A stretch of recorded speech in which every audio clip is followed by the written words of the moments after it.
Thank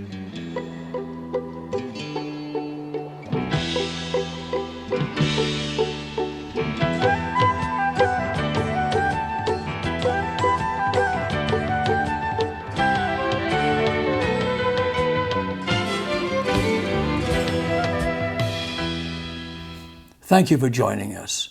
We're witnessing a difficult time in history with the pandemic and economic crisis, and now following the horrific murder of George Floyd, an additional national crisis.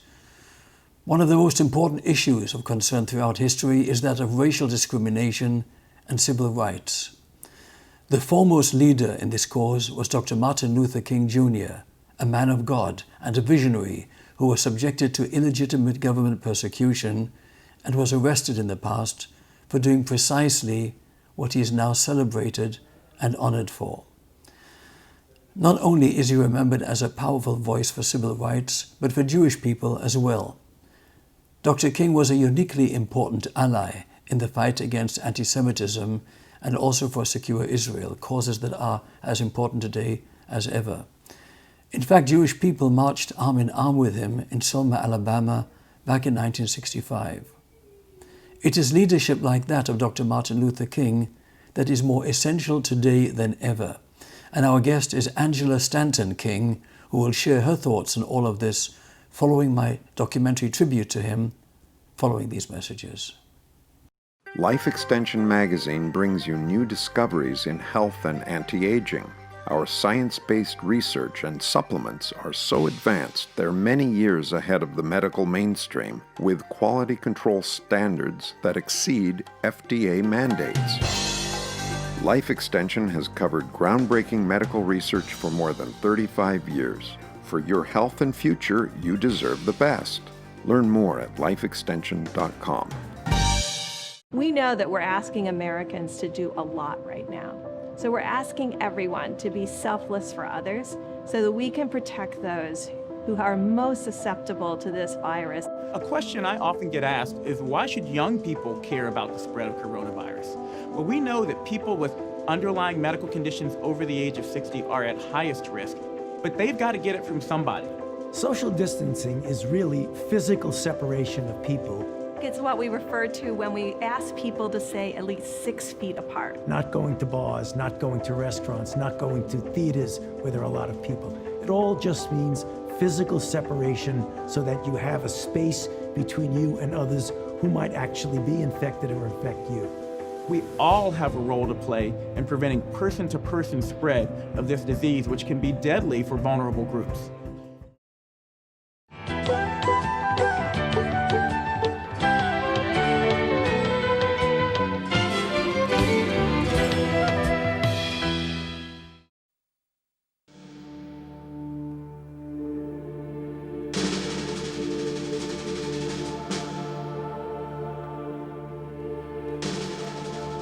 On April the 5th, 1968, the body of Dr. Martin Luther King Jr. began its journey home to Atlanta. Since his passing away, Dr. Martin Luther King has become the symbol and the embodiment of the civil rights movement.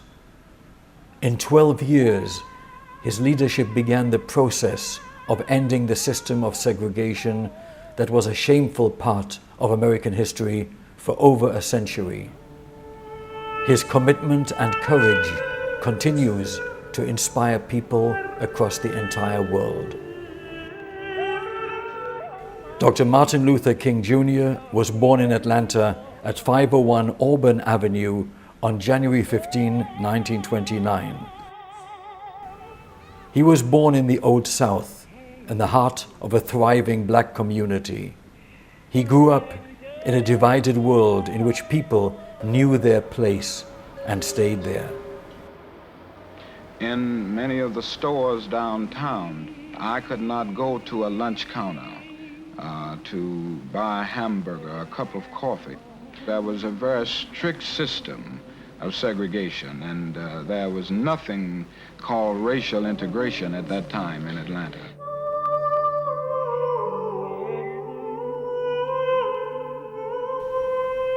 Dr. King spent his youth in this house in an atmosphere of comfort and privilege. He was a sensitive and articulate child with a passion for big words and was quite able to talk himself out of any situation. Like many in Atlanta's middle class, money and status insulated him from the petty indignities of racial segregation. Dr. King's parents were beacons of this proud community, and his father was regarded as one of its leaders. His father was a very powerful minister of the church in Atlanta. He was economically, he wasn't vastly wealthy, but he was certainly economically very secure. On a comparative basis to other black folk, he would be considered wealthy.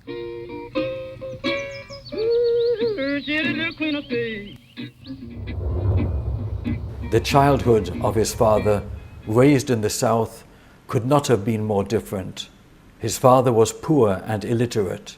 He was principled but unpolished, and then his father walked all the way to Atlanta and educated himself. Dr. King's father then married into one of the city's most powerful black communities. The Kings were a very respectable family. On a gray December morning in 1956, Dr. Martin Luther King Jr. boarded the first of one of the newly integrated buses, and he took a seat where he wanted to. America would never be the same, and gave Martin his first victory. But it would also bring unforeseen complications, because he was now symbolized as a new kind of black man, and television would keep him in the public eye. Suppose we begin this discussion by first asking you, Dr. King, in your estimation, what and who is this new Negro? The new Negro is a person with a new sense of dignity and destiny, with a new self-respect. Along with that is this lack of fear which once characterized the Negro, this willingness to stand up courageously. His new media profile brought him sympathetic listeners in powerful places, but segregation remained intact across the South. He traveled the nation speaking about the successes of the bus boycott and hoping to find something that would suggest a breakthrough. However, segregationists were not the only ones threatened by Dr. Martin Luther King Jr.'s approach. Roy Wilkins, as executive secretary of the NAACP, not only perceived King's organization as a potential threat to the NAACP's role in the South, he also, perhaps inevitably, came to perceive King as a potential competitor, potential rival for personal stature within Black America. I have a dream that one day, down in Alabama, with its vicious racists, with its governor having his lips dripping with the words of interposition and nullification, one day right there in Alabama, little black boys and black girls will be able to join hands with little white boys and white girls as sisters and brothers. I have a dream today.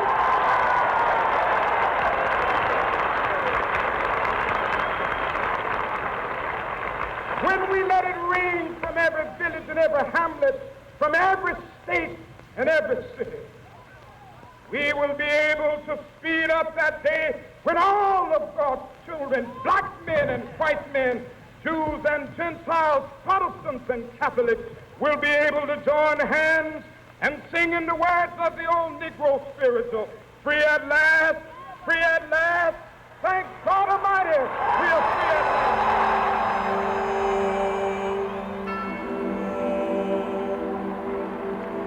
This was the moment for which Dr. Martin Luther King Jr. would be remembered forever. The finest example of his powers as a public speaker and preacher, as a leader and visionary. On that day in August, Dr. Martin Luther King Jr. reached the peak of his popularity. We've got some difficult days ahead. But it really doesn't matter with me now because I've been to the mountaintop. And I don't mind. Like anybody, I would like to live a long life. Longevity has its place. But I'm not concerned about that now. I just want to do God's will. And He's allowed me to go up to the mountain. And I've looked over and I've seen the promised land. I may not get there with you, but I want you to know tonight that we as a people will get to the promised land.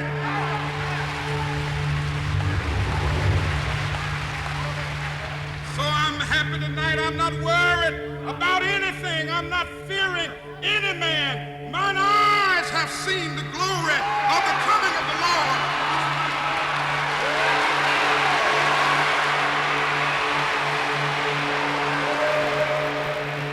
The day after this speech, Dr. Martin Luther King Jr. was shot and murdered at this motel. And over the years, layers of mystery and conjecture would settle upon this horrific moment.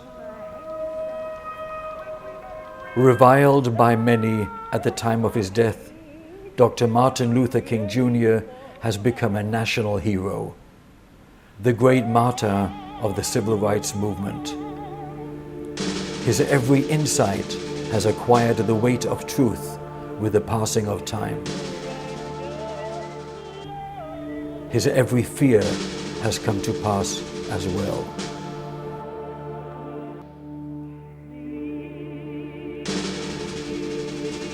He asked America to live up to its ideals.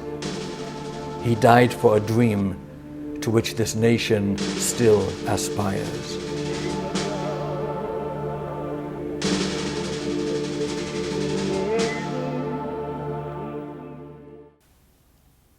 Joining us now from Atlanta, I have the honor of having Angela Stanton-King. Such a pleasure to have you with us today. And it is a pleasure to be here, especially in the midst of everything that's going on throughout our nation. It is my honor to be here and speak with you today about how we can come up with a resolution for peace. Absolutely. You know, this is a very, very strange and sad time in American history. And it again reminds me of Martin Luther King. Regarding the horrific murder of George Floyd, the autopsy reports by the County Medical Examiner's Office basically stated he died of cardiac arrest. However, the Committee for Efficient Government and Bill Falloon were in the process of obtaining an independent autopsy, and then the Floyd family had the famous forensic pathologist Dr. Michael Barden look into this. And Dr. Barden said it was not cardiac arrest, but asphyxia, which has more serious legal implications. What are your thoughts on this?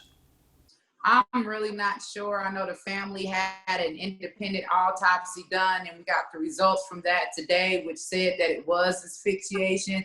So I think that our government and the FBI that the president has put on this case for them to look into this case, I think they really need to look closely to make sure that there is no cover-up or no corruption. We're getting 3, 4, 5 different opinions, but we all saw the video and we all know that he was alive prior to that incident. Absolutely, yes. Well, the Committee for Efficient Government, Bill Falloon, has also tried to institute a special separate investigation of this for the matter of principle and for justice, of course. You know, speaking again of Martin Luther King, what this country needs is leadership. What are your thoughts with regard to the need for leadership? That's what I've been saying during this whole situation. I've been calling on our faith leaders and our community leaders to get out there in the community and to lead our youth. What we're seeing is people, outsiders, coming into our communities, particularly Antifa members dressed in all black. And they have been the ones that have been leading our youth on these riots and on this looting because a lack of leadership is in the streets, meeting them where they are at. Right now, it's important for all of us to just not be fearful, to go out in the community, to meet them where they are and show them how to do this peacefully so that they can get the justice that they're looking for. Protesting and making opinions and concerns known is absolutely a right. What are your thoughts with regard to African American strategy at this time? What is the strategy? That's the thing. That's why we need leadership, and that's why we need to pull people together.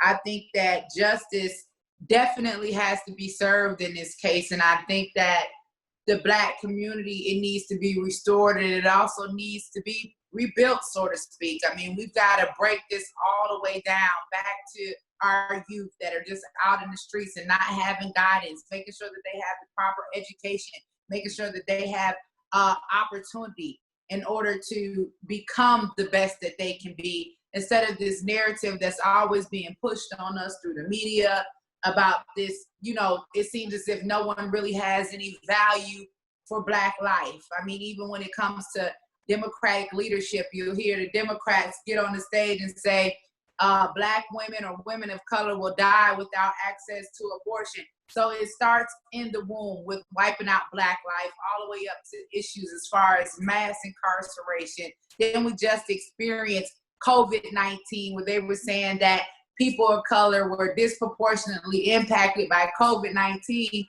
And then here we are a week later, you see people of color congregated in these large crowds with these riots, and the same Democrat leaders that were just telling us last week it wasn't safe to open our business are now calling for people to go out and riot and demand justice.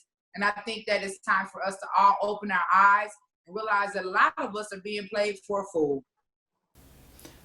So many contradictions, and that's why we need, actually, people like you in leadership. I understand you're running for Congress. Please tell us about it.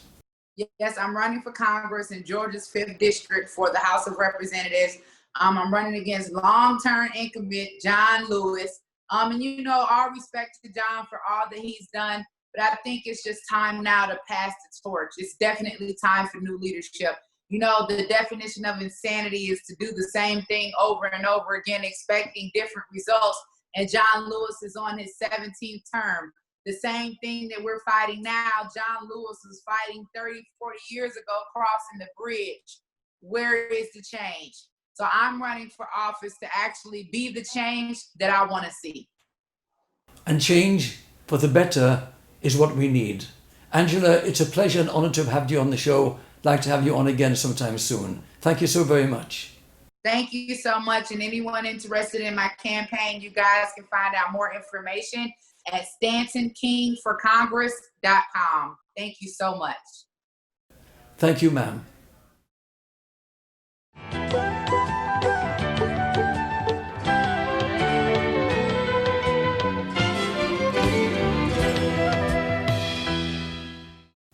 We now have a segment of my previously recorded interview with Dr. Alvida King, the niece of Martin Luther King. Such a pleasure, privilege, and honor to be with you here today. It is wonderful to join you, Richard. Thank you. I'm so much in admiration of what you and your family represent. And in fact, right here on the table, I have this magazine. I'd like you to look at the title. My friend wrote this article. He asked me to give you this. How government persecuted those we now honor. How they persecuted people like Dr. Martin Luther King, who is now honored. So there's so much of that goes on. And I'd like you to share, first of all, this is from Bill Falloon to you. I'd like you to have it. Thank you. He also asked me, he wrote this book, he asked me to give it to you, this book, Pharmocracy, about the questionable things that occur in that world. But anyway, I'd like to give it to you on behalf of my friend Bill. Thank you very much. And I'd like to ask you about the persecution your uncle was subjected to, just because he believed in these immense essential values. When my uncle, Dr. Martin Luther King Jr., was living, of course, I was born in 1951. So in the 1950s, I was relatively young. I became a teenage girl in the 1960s, and I could understand very clearly the fight and the struggles that he was having, fighting for the opportunity for all Americans to have the right to vote here in America, regardless of the color of our skin. was one of those. He was very concerned about the war in Vietnam. And when my uncle began to touch on the economic imbalance in our nation, that is when the accolades became severe persecution. And that type of persecution, of course, finally ended up in his demise. He was killed in 1968. And so we began to realize over a period of years how it was okay if he preached a good sermon as a Christian man, a Baptist preacher. But if he began to say that the economy was not balanced and that people were not having a fair opportunity to live in this nation, that is when the persecution began. Interesting that the history of the civil rights movement is intertwined with some idealistic Jewish people who marched arm in arm with your uncle, in fact in Selma in 1965, and were persecuted. Some were lynched as well. Tell our audience a little of how you see the relationship between the Jewish community back then and today. We were very blessed to have the support of the Jewish community. My father, Uncle M.L.'s, Dr. Martin Luther King Jr.'s brother, was one of the administrators, one of the organizers of the movement. And one of his responsibilities was to get the support, the prayers, and the finances from various members of the communities of America. And the Jews, of course, having had a very strong understanding of persecution, and that would have been religious persecution, not skin color at that time, came alongside. And some of my Uncle Martin's, Uncle M.L., I called him, some of his chief advisors were from the Jewish faith. How very interesting. A question I have to ask you is how you view the illegitimate persecution by government against Dr. Martin Luther King. Throughout his career, he was arrested, put in jail, even his lawyers were audited by the IRS. How do you explain today this persecution of your father and all that he represents? Well, my uncle, M.L., my father, his brother, suffered having taps, wiretaps. Every conversation was recorded, hounded by the IRS, of course, and often jailed and having had to suffer just almost terroristic tactics because they dared to speak against a system that was corrupt. Well, we were living then in what would have been considered the industrial time. We had not come into the technology world that we have today.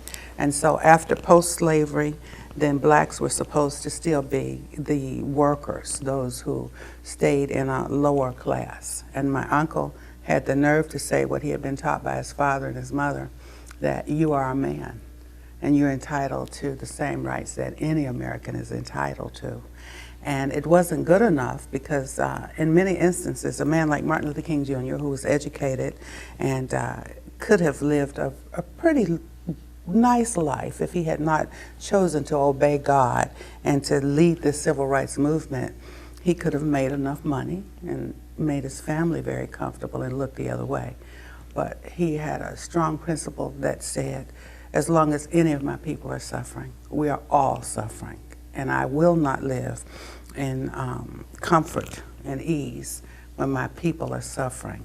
And he was persecuted for that and really meant to be an example. He was made an example because what we saw in the Negro communities, as we were called in the 50s and 60s, was young men who should have been honored being drugged through the streets, thrown into paddy wagons, having their homes bombed, beat on the Edmund Pettus Bridge in Selma, Alabama. And so he was meant to be an example and to say that if you keep this up, this will happen to you. Absolutely atrocious. Tell us about the Southern Christian Leadership Conference and how that organization was also persecuted and hounded. Well, my uncle, Martin Luther King Jr., was the founder of the Southern Christian Leadership Conference.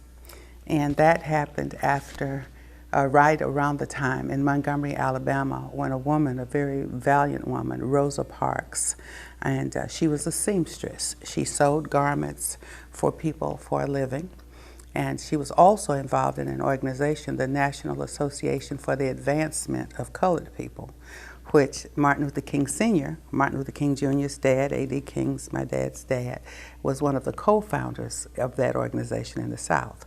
So Mrs. Parks was already a member of the civil rights community working with the NAACP.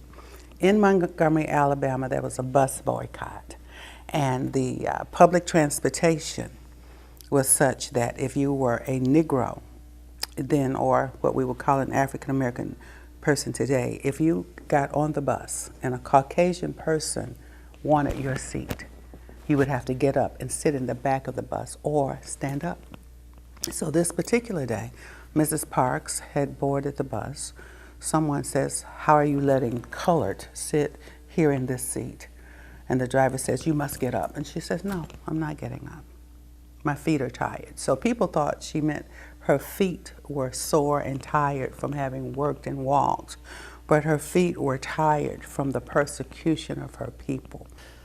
Tell us of your activities at the present time. In the 21st century, I'm a grandmother. I'm a mother. I do what is called here in the United States pro-life ministry. I uphold the sanctity of all human life from conception until natural death. I believe that you should not kill babies in the womb, or you should not kill sick people, elderly people, or poor people. That is why I'm very excited to receive this book, Pharmacracy. I think it's a very intriguing title because now in the United States especially, the medical world that should have been designed to help people be healed is exploiting our populations. And I think that that is one of my battles as well, to let people know that corruption can take many, many forms. And I'm also an evangelist.